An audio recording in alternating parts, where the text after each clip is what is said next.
Ning kalang yang nagrar pantamun calir kenong kegonang dipoler kegonang suruh sorote tanpadang yuling kanjeng yang katolik menawi namung menika dados pitumbasanipun mboten badhe suling rentah kula nderek ingkang angka sepisan kula badhe ngejak akeh jalma manungsa pados nyembah kaliyan Jayandika. Ingkang kalih kula sagah asok sesaji utawi caos dahar awit Haji Candrawayang menika ingkang reksa boten wonten sanes kejawianipun para drubiksa para sipating lembut jenjetan priprayangan pramila kula kedah anggadhahi kewajiban caos dahar dene ingkang angka 3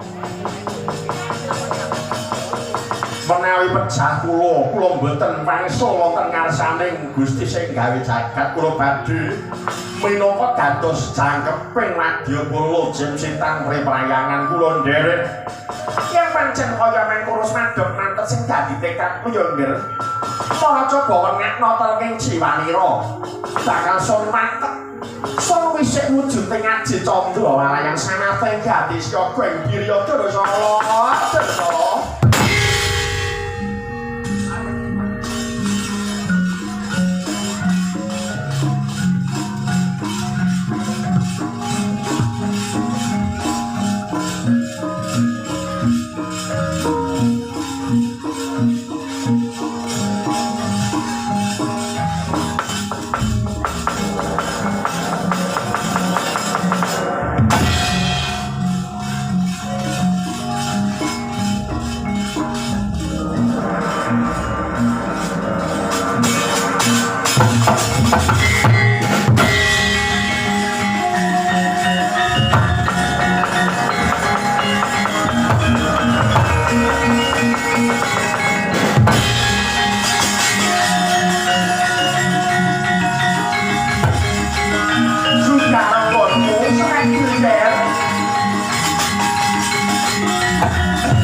Kanjeng Hyang dene kula sampun nampi wujuding daya katiasan Haji Candrawayang ingkang makaten kula wau sentosa jiwa lan raga kula Kanjeng Hyang ya nggih kula bocah bagus yen yo kuwi telung perkara telung syarat mono kudu tindakake kanthi berlang becik Nadyan wektu dina iki Haji Candrawayang wis manungsa manjing marang jiwa ragamu. Nanging setitik ana kuciwane ana curi matine. Kuciwanipun cacatipun mapan wonten pundi? Haji Candrawayang ora kena mbok gunake saben dina. Haji Candrawayang kuwi ngono. Sajroning kowe urip sepisan mungkur bisa ditamake kaping 3. Yen muncul kaping 3 teges kowe ora duwe katiasan ora duweni daya katiasan kang liwih tegese kothong suwung kaya bumbung wong manyo nggih makaten Kanjeng Hyang iya mula kudu sing ati-ati kudu gemi sing ati-ati lan estiting ngono bakal namake daya katiasan Haji Candrawayang nggih ngestaken dawuh Kanjeng Hyang lajeng pamundutan kula pamortan ingkang pungkasan rika langgan dinten mangke kula badhe nyuwun dipun reka daya kepripun carane amrih kula menika saged jumeneng Senopati matak ramening Bratayuda jaya pirangun upamiya kula menika sampun sembada dados Senopati manggalaning jurit kados sampun jangkep kegayuhan kula wiwit kuncung nganti gelung yen pancen kaya mengkono aja langsung langsung dadi pamikirmu coba kaya apa-apa nibu pun yang sing bakal rekod dengan jeneng kita bisa jumeneng Senopati manggalaning jurit matak ramening Bratayuda jaya pirangun terus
pangira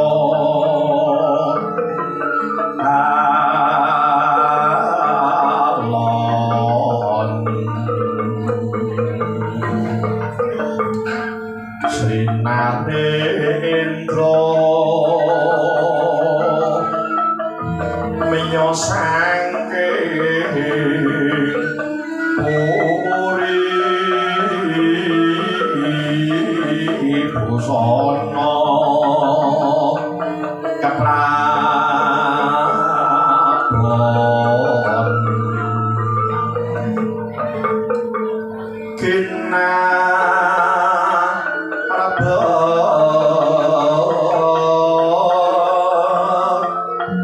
Badaya yuwarna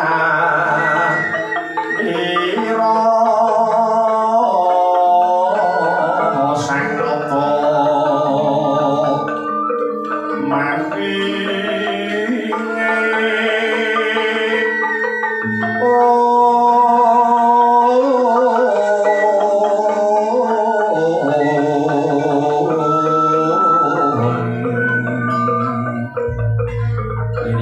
Asmara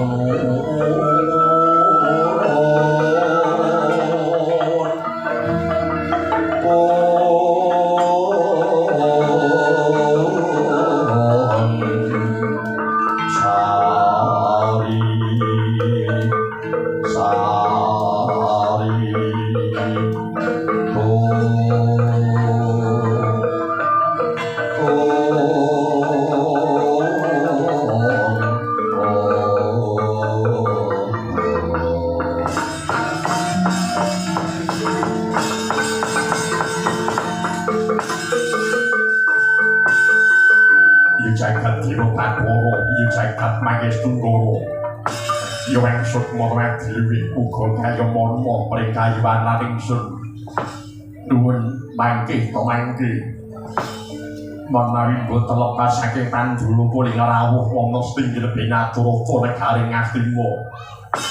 Menika kados pepunden kula inggih tiyang asepah kula.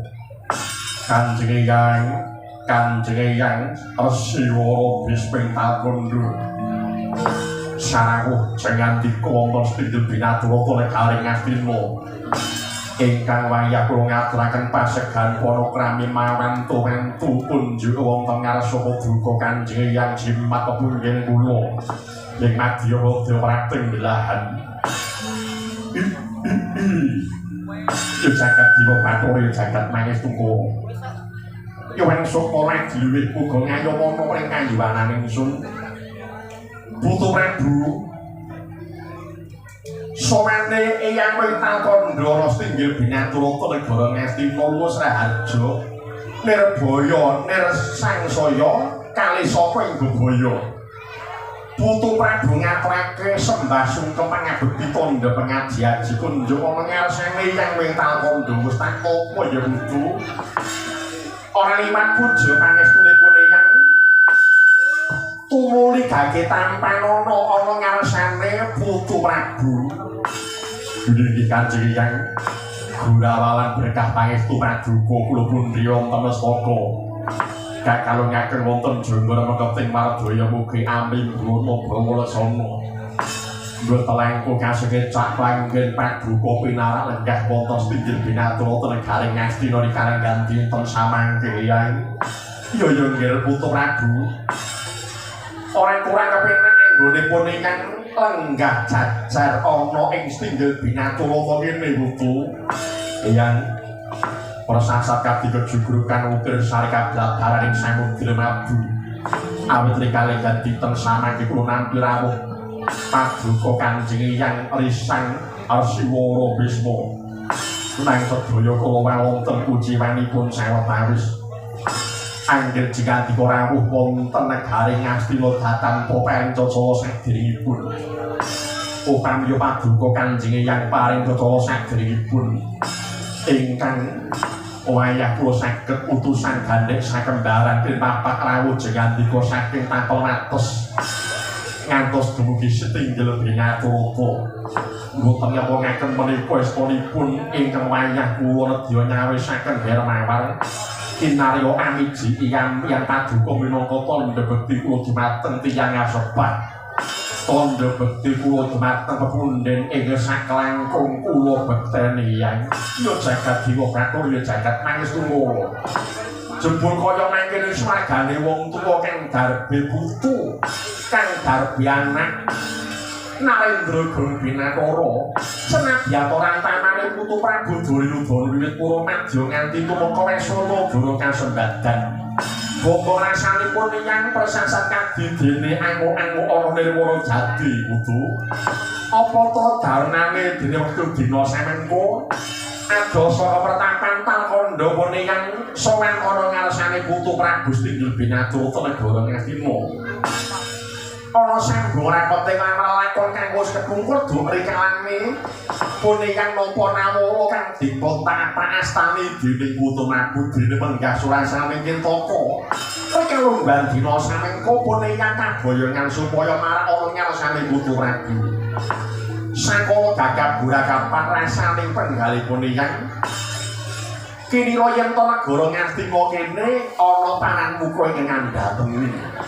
Sawusipun yang rata ana negara Ngastina manggih kawilujengan tegese negara Ngastina ora ana pananmuka ingkang ngamuk.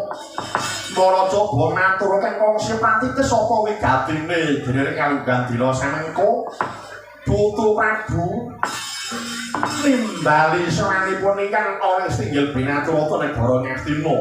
Punika madya mengko ngeken janggone ingkang karna nyandhapa sing dadi aturmu ya putu. Ilir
Eyang matur kowe panuwun ingkang tanpa pamidene Kanjeng Eyang sampun kersa rawuh wonten Stinggil Binaturata negari Ngastina ing pamrih pinangkani sedanipun ingkang wayah. Oleh-oleh menapa Eyang yektosipun wonten samu kawis babing kenedya kawulaturaken kaliyan paduka wonten sambung rapotipun kaliyan lampan kang dumadi wonten negari Ngastina kalenggan dinten samangke. Persajan kemawon dinten mangke nembe jibeg-beg raos sing manah kula putek pepuntaning tekad sabab miturut palaporane juru telik Sandi Mangendra Jawa mata pitayaning para sata Kurawa bilih rikalenggan dinten samangke nem-neman ngamarta ing dipun tandhigani dening Gatotkaca manjel gendera Candra Geni utawi gendera perang wonten nagyan Tegal Kurusitra ingkang sisih kidul. Sinaosa para nem-neman ngamarta menika namung gladhen yuda utawi olah paprangan. Nanging sareng manjel gendera Candra Geni menawi dipun surasa saking negari Ngastina. Para Pandhawa ingkang dipun pandhegani dening Gatotkaca sumarambah para nem-neman negari Ngamarta kala mau surasanipun kala mau badhe nyengkakaken dumadine perang suci Bratayuda Jaya Binangun. Lelampan mereka dereng pojo-pojo pikantuk ngalangkungan margining parampungan miyang Cala Radang. Dup rikala dinten iki sampun kapengker kula menika nampi nawala ingkang dipun tapak astani dening Satya Ndursila Geni Bambang Wisanggeni. Dene surasaning Kintaka Bambang Wisanggeni gugat nyuwun wangsule negari Ngastina marang para Pandhawa. Yang rumaos kados dipun kilani dodho kula Gatotkaca lan Wisanggeni kula wastani nyolok netra nyampe talingan ngebel mestaka. Deling-iling Bambang Wisanggeni bocah kang ora ngerti marang tata krama, ora manut marang unggah-ungguh, ora teba marang kasusilan, mula patrape ngawur ngawugawar kaya bocah alasan ora duwe uda negara, ninggal marang sopan santun, ora ngerti marang pernatan. Lajeng menapa darmanipun dene wekdal dinten samangke paduka Kanjeng Hyang kula atur rawuh wonten negari Ngastina. Kula badhe nyuwun igo pratika saha manggih kados pundi kabare lampan mriku. Mulih wekdal dinten samangke Bambang Wisanggeni boten gugat nyuwun wangsule negari Ngastina kunjuk dhateng adi-adi kula para Pandhawa. Pramila Hyang kula nyuwun pitedah kados pundi ego pratika sing ngandika Kanjeng Hyang. Ya jagat dewa Bathara. Ya jagat dewa Bathara ya jagat Pangestu Kara Putu Prabu. Cetane ngono wektu dina samang kadoh kraya-raya saka pertapan Talkanda. Puningan iki dijaluki ego pratika saha pamanggih. Ana sambung repete karo lakon kang dumadi ana negara Ngastina wektu dina samengko. Kahanan kang banget nyolong adi gugate Bambang Wisanggeni njaluk amukten negara Ngastina. Mengkono ya nggih. Duningih Kanjeng Hyang. Pramila dal ditemang iki kula nyuwun ego pratika saha pamanggih paduka Kanjeng Hyang. Ya nggih. Yen wektu dina iki Putu Prabu mundhut mawasan marang Puningan, rene Puningan kuwi minangka dadi wong tuwa, wong kang wis marep mangan gempalaning jagat wedi asine kahanan nang wis baji lakon. Mula bakal tak wangsuli kanthi adhedhasar jujur lan adil. Awit apa? Puningan kuwi mono wis tuwa ya Putu. Puningan kuwi mono wis tuwa saka tembung. Gampang metune nyawa, wong tuwa kudu bisa tinuwatu lan kudu bisa tinuwi-tuwi.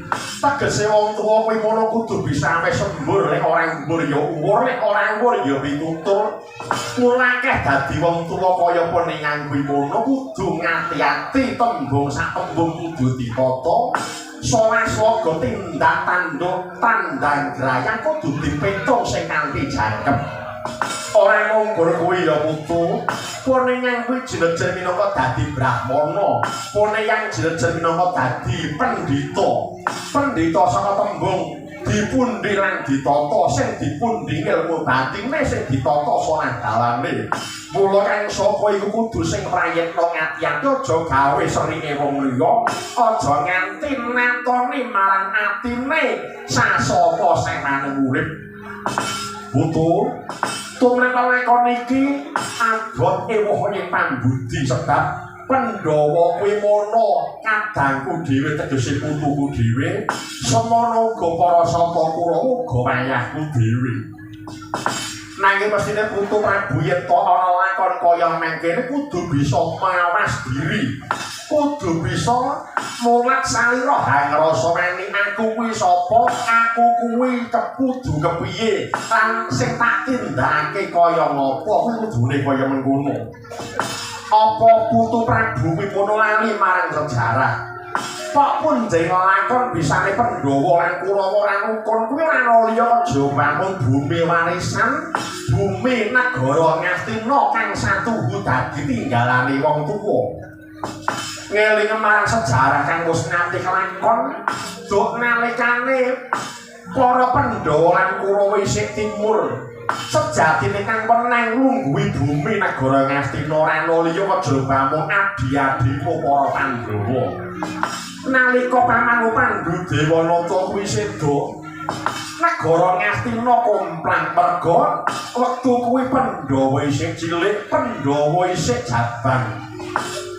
mula karepen negara Ngastina ora suwung karepen gampar keprabon negara Ngastina ora komplang banjur nalika semana misuda bapakmu Si Adipati Dastarata minangka dadi ratu Magil kanthi pengajap besok yen to Pandhawa temekaning dewasa negara Ngastina bakal bali marang para Pandhawa kuwi pengajape kaya mengkono nanging kuci maninggal ora lor ora kidul ora etan ora kulon sing ngarane dumduman bondo boyo mesti bakal geblek sing ngarane dumduman bondo manisan bimono mesti bakal geger sebab ana sawijine manungsa sing lecet wicarane gunakake sanggih kang rungsut kanthi sampe kok paribasan dandang dionekake kuntul diunjukake dandang wekasan negara Ngastina lumintir marang jeneng sira ora munggur tekan semono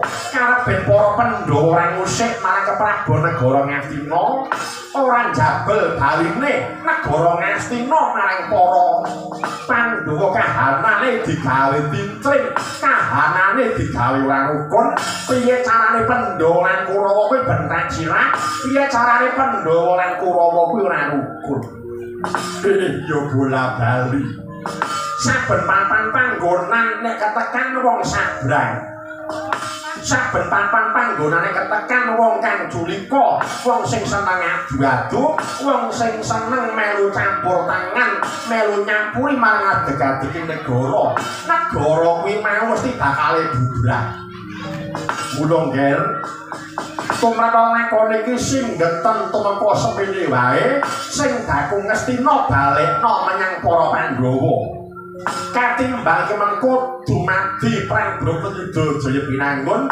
dadi akhir gejekan ing antarane Pandhawa lan Kurawa elingono para Pandhawa kuwi yo duweni anak putu para Pandhawa yo duweni ahli waris mongko dina iki Bambang Wisanggri wis buka kepengin njaluk baline negara Ngastina marang para Pandhawa iku ora kalebu salah sawijining pandhewasan tumraping para Sata Kurawa ya nggih. Mula kang saka iku manut dawuh para sesepuh aja padha regejekan, aja padha pasunayan munggur perkara bondo warisan. Kawruhana ya buku sing arane bondo donya kuwi sejatine pirang dadi telung perkara. Ingkang nami bondo donya menika pirang dados tigang perkawis iya.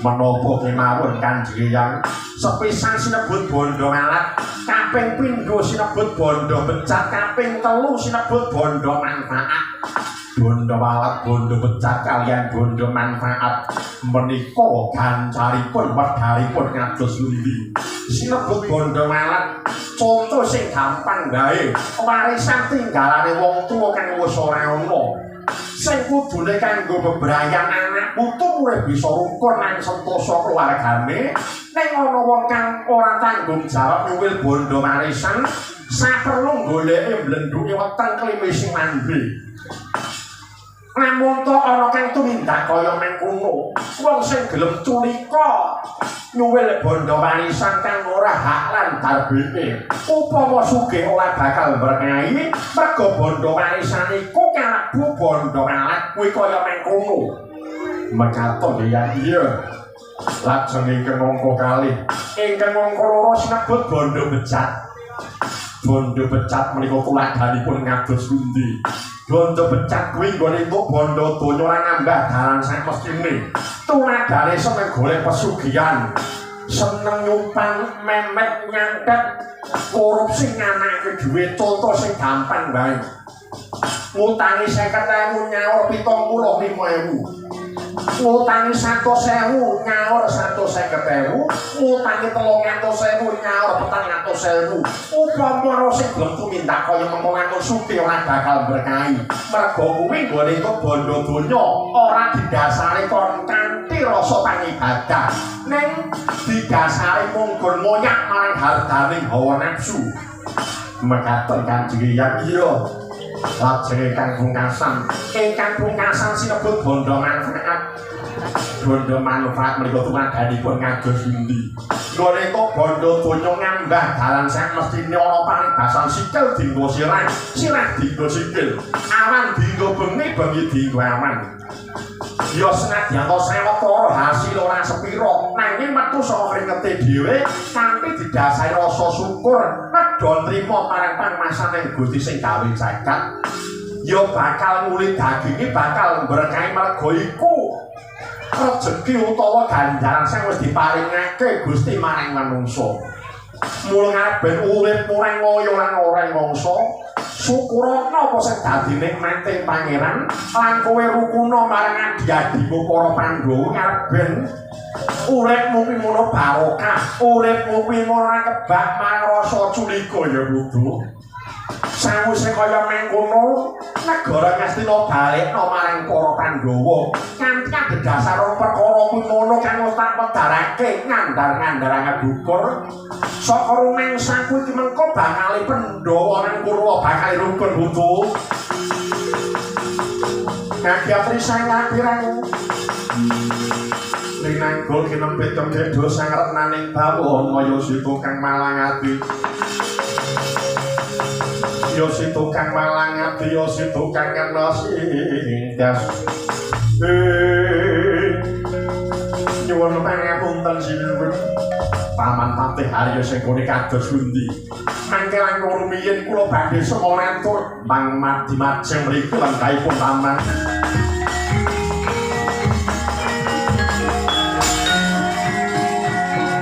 sing bolong